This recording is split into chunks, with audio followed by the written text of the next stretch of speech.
আজি আমি বিধানসভাত অসমৰ ছাত্ৰ ছাত্ৰীৰ ভৱিষ্যত অসমৰ যাতে যুৱক যুৱতীসকলে এটা সুস্থ পৰিৱেশত অধ্যয়ন কৰিব পাৰে এই বিষয়ক আলোচনাৰ বাবে শূন্যকালীন ঘণ্টাত আমাৰ দলৰ সকলোৰে হৈ তেজপুৰ বিশ্ববিদ্যালয়ৰ যি অৰাজক অৱস্থা এই বিষয়ত শূন্যকালীন ঘণ্টাত আলোচনা কৰিব বিচাৰিছিলোঁ। দ্বিতীয়তে অসমৰ যোৱাকালি আমি কৃষি খণ্ডৰ বিভিন্ন বিফলতাৰ কথাও উল্লেখ কৰিছোঁ আৰু তাৰ লগত জড়িত বীজ নিগমৰ কেলেংকাৰীৰ বিষয়ে যিহেতু ৰাজহুৱা হিচাপ নিৰীক্ষণত এটা মন্তব্য আহিছে এই বিষয়ত আলোচনা বিচাৰিছিলোঁ। কিন্তু শাসকীয় পক্ষই বিভিন্ন চৰকাৰখন যিহেতু চলায় তেখেতসকলক কিছুমান ডিভাইচ কম দিব লাগে, 0 আৱাৰ বা কুৱেশ্যন আৱাৰ। কিন্তু দেখা যায় যে বৰ্তমান সময়ত বিৰোধী পক্ষই চৰকাৰক আহুকাল দিব পৰা কিছুমান প্ৰশ্ন অৱতাৰণা কৰিব বুলিয়েই কিজানি সন্দেহ কৰি আমাক আমাৰ অধিকাৰৰ পৰা বিধানসভাত প্ৰতিবাৰে বঞ্চিত কৰা হয়। আজি শাসকীয় পক্ষক দুটা বিষয় দিছে আৰু আমাক মাত্ৰ এটা বিষয় দিছে।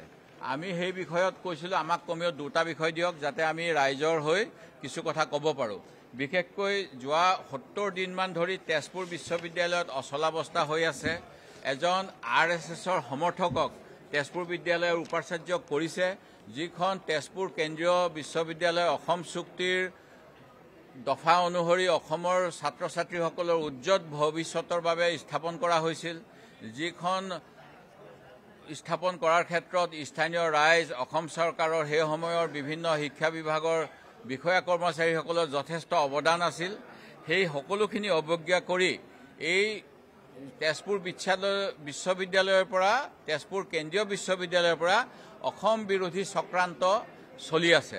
তাৰ কেইবাটাও উদাহৰণ দিবলৈ হ'লে প্ৰথমে ক'ব লাগিব অসম চৰকাৰে জুবিন গাৰ্গৰ মৃত্যুৰ পিছত 19 পৰা 22 তাৰিখলৈকে সকলো কাৰ্যসূচী বাতিল কৰি শোক দিৱস প্ৰস্তাৱনা কৰিছিল। এইখিনি সময়ত তেজপুৰ বিশ্ববিদ্যালয়ে এখন কেন্দ্ৰীয় বিশ্ববিদ্যালয় ইয়াত ৰাজ্য চৰকাৰৰ চাৰ্কুলাৰ জুবিন গাৰ্গৰ বিষয়ে নচলিব বুলি কৈ দমভালি মাৰি তাত বিভিন্ন কাম কাজ কৰিলে।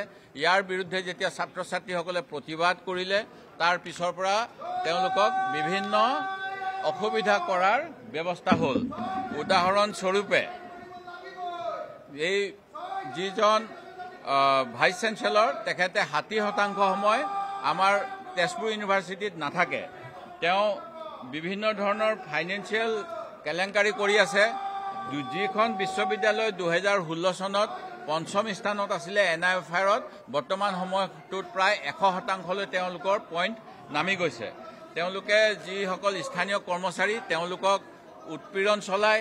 তাত ভাইচ চেঞ্চেলৰৰ অবিহনে VC-ৰ ব্যৱস্থা আছিল। এই VC অহাৰ পিছত তেজপুৰ চেণ্ট্ৰেল ইউনিভাৰ্চিটিৰ VC-ৰ পদটোৱে নাইকিয়া কৰি দিলে। ঠিক তেনেকৈ বিভিন্ন ধৰণৰ বিত্তীয় কেলেংকাৰী কৰি আছে। কম্পিউটাৰ পাৰ্চেজত 7 কোটি টকা, কিতাপ পাৰ্চেজত 6 কোটি টকা, লেপটপ পাৰ্চেজ, হোষ্টেল ফাৰ্নিচাৰ আৰু বিভিন্ন ধৰণৰ দুৰ্নীতি কৰি আছে। উদাহৰণস্বৰূপে এই সাধাৰণ একোখনকৈ ফাৰ্নিচাৰ, এখন প্লাষ্টিকৰ চকী 5,000 টকাত, এখন সাধাৰণ টেবুল 12,000 টকাত, এখন সাধাৰণ বিচনা 18,000 টকাত তেওঁলোকে কিনিছে। অসম চৰকাৰৰ গভৰ্ণৰে এটা তদন্ত দিছিল, সেই তদন্তৰ কোনো ফলাফল নাই। কেন্দ্ৰীয় মানৱ সম্পদ মন্ত্ৰণালয়ৰ পৰা তদন্ত হৈছিল, তাৰ কোনো ফলাফল নাই। আজি ছাত্ৰ ছাত্ৰীসকলৰ জীৱন অনিশ্চিত, 2 মাহতকৈ অধিক দিন তাত কাম কাজ হোৱা নাই। আমি চৰকাৰৰ দৃষ্টি আকৰ্ষণ কৰিছিলোঁ, কিন্তু এইটো কেন্দ্ৰীয় আওতাৰ বিষয় বুলি কৈ অসমৰ ছাত্ৰ ছাত্ৰীৰ ভৱিষ্যত জহন্নামে যাওক এই চিন্তা কৰি আজি বিধানসভাত আমাক এই বিষয়ত আলোচনা কৰাৰ ব্যৱস্থা দিয়া নহ'ল। অনুৰূপ ধৰণেৰে যি দুৰ্নীতি চলি থাকে, আমি প্ৰথম বিধানসভাত কৈছিলোঁ যে প্ৰধানমন্ত্ৰী কিষাণ সন্মান যোজনা নামত অসমত বৃহৎ কেলেংকাৰী হৈছে। সেই সময়ত ডিনাই কৰিলে। এতিয়া চৰকাৰে স্বীকাৰ কৰিছে 500 কোটিতকৈ অধিক টকা ভুৱা কৃষকে লৈ আছে। যি সময়ত অসমৰ মাত্ৰ 27 লাখৰ ভিতৰত 3 বা 4 লাখৰ কিষাণ ক্ৰেডিট কাৰ্ড আছে আৰু বীজ নিগমৰ আণ্ডাৰত বৃহৎ কেলেংকাৰী হৈ আছে। এই বিষয়টো আমাক আলোচনা কৰিবলৈ নিদিলে আমি সেই গতিকে সাময়িকভাৱে সদন ত্যাগ কৰিছোঁ। আৰু এটা কথা, যিটো 6 জনগোষ্ঠীৰ কথা কৈ থকা হৈছে, 1996তে কেন্দ্ৰীয় লোকসভাত প্ৰস্তাৱ গৃহীত কৰি অসমৰ যে 6 জনগোষ্ঠীক প্ৰয়োজন সাপেক্ষে সকলো ধৰণৰ বিষয় চালি জাৰি কেন্দ্ৰীয় চৰকাৰৰ ফালৰ পৰা 6 জনগোষ্ঠীক জনজাতি প্ৰদান কৰিবলৈ তাতে বিল উত্থাপন কৰা হ'ল। সেই বিল আজিও বিবেচনা নহ'ল। যোৱা 10 বছৰে 6 মাহৰ ভিতৰত অসমৰ 6 জনগোষ্ঠীক জনজাতিকৰণ কৰিম বুলি কৈ বিজেপি চৰকাৰে আভুৱা ভৰি আছে। আজি অন্তিম দিনা আমি যাতে কোনো আলোচনা কৰিব নোৱাৰোঁ তাৰ বাবে অন্তিম মানে যিটো এজেণ্ডাত আনিছে আৰু ইয়াৰ যোগেৰে কোনো কাম নহ'ব। আমাৰ 98, 99 চনতে আমি প্ৰাইভেট মেম্বাৰ বিল কংগ্ৰেছ দলৰ ফালৰ পৰা উত্থাপন কৰিছিলোঁ। 2014 চনত সৰ্বদলীয় প্ৰতিনিধি দল দিল্লীলৈ গৈ সকলোকে সাক্ষাৎ কৰি কেনেকৈ দিব পাৰি সেই কমিটি ৰিপৰ্টৰ ভিতৰত কৈছিলে। এইবিলাকৰ পিছতো অসমৰ হুহুকা পিছলা কৰি থাকিলে অসম চৰকাৰে।